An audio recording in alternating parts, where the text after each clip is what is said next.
So this is it. This is the place. We are here at the Virgilienberg in Friesach, Carinthia, where we played music, where we recorded our first improvisation session in this magical place.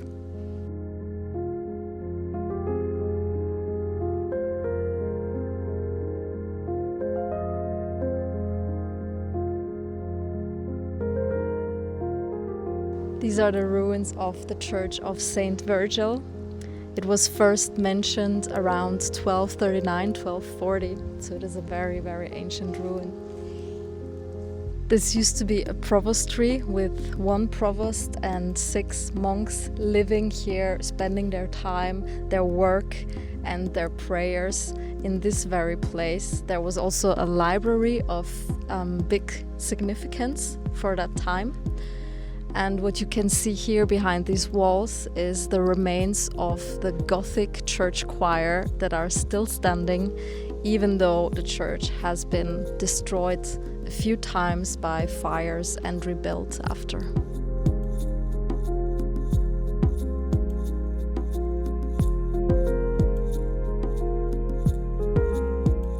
Friesach itself used to be a significant center for spirituality, for knowledge, for church wisdom. It belonged to the Archbishopric of Salzburg at that time, and it had also strong links with the city of Bologna. You discovered this place a while ago. What was your feeling first when you arrived here? Yeah, when I came here and saw this ruin, I mean these beautiful, beautiful windows and the whole place, I have a feeling that it's really filled with memory and filled with history and filled with, I don't know, something bigger, something very, very special energy. And it was immediately clear that I would love to make music in this place. Mm-hmm. Yeah, you told me, and I was like, yeah, I'm also super excited to see the place. And then we just did it. We just took our stuff, the piano, the record. 3 songs eventually came up, and yeah. They were not planned, though. They were not planned. The songs were not planned. It was actually really an improvisation. Yeah. And it was so funny that really 3 real songs came out of it without having to cut anything. It was just immediately there. Yeah, because I remember that I was starting with the piano and I heard the birds in the background and they gave like a certain rhythm and they were all the time singing the same rhythm, and then I was picking up on this rhythm.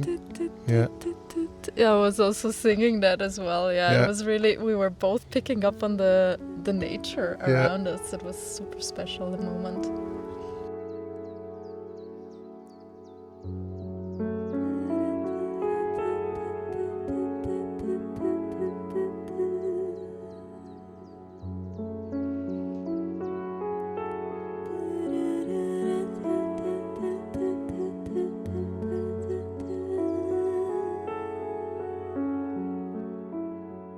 Yeah, it was really fun to do this here. How does the place feel for you? It feels very grounded. I feel supported by the walls around us and the church, the bells. They are also actually in one of the songs. Yeah, at the end. At the end, right? The very end, the church bells are closing the improvisation. Yeah. Yeah, that's how I feel here. It was very inspiring to play music here. Yeah, the second song, we named it after From Sacred to Chaos. Could you tell me a bit more what was happening there? It starts like very, very choir-like with the melody that I'm singing first on my own.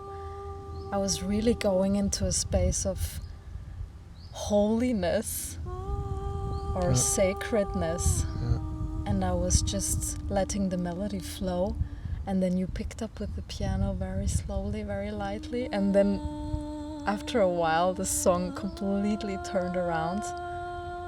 So that was the point where I, for myself, could fully let go and sing without being censored, without thinking about singing nicely, you know, because sometimes there are things that just want to come out, that we want to express with our voice, that don't have to sound perfect,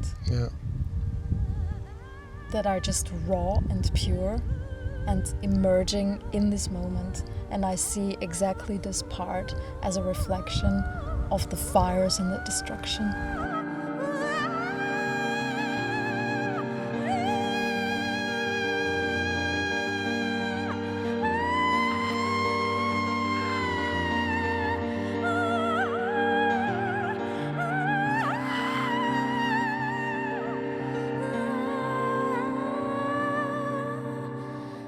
It really sounded like that at the end. It was without any limits, and it was very powerful.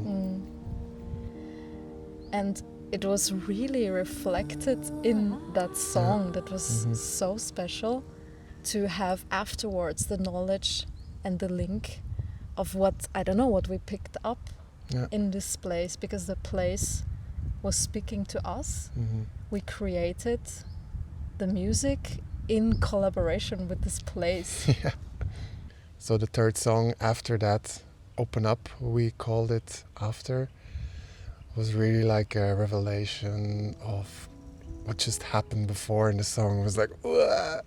And then after everything cleared out, like, you know, like a storm, and then the passes, and then we had this very light, and we're happy, we're like laughing even. Yeah, it was very playful. That was the part where the birds and the bees even were singing. You can see the bees as well, like around us in the grass, and it was very special, the last song as well. Yeah, so it was kind of going in waves. So we are talking about songs, but it was actually really pure improvisation. And it was going kind of in waves with the first song, Hopeful Heights, opening up the space in a way. And I felt it really like a heart opening, like a connecting to your heart, to the hope that is also reflected in prayer and in whatever you might pray for, but as a hopeful anthem of peace.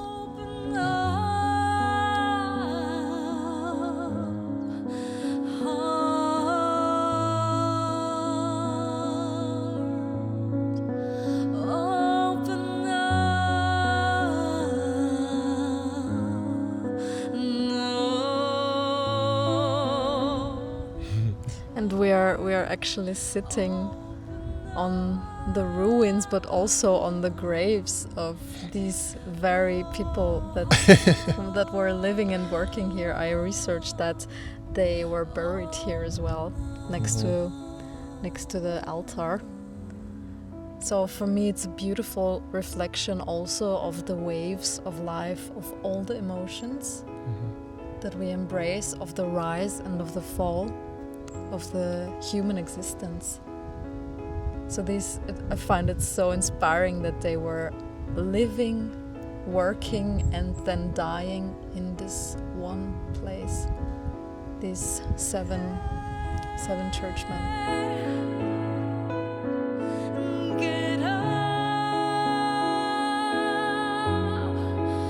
Yeah, and after the recordings and putting it online, especially you really felt like, I want to do a concert here for people when they sit here. Yes, I think it's really also a special thing for people to witness this live here because of this place and its history and its atmosphere, I mean. Yeah. So the atmosphere is also shaping how the concert or the music turns out. Absolutely. And also the experience of each participant is shaped by the atmosphere as well. Yeah. So places can change the experience. Open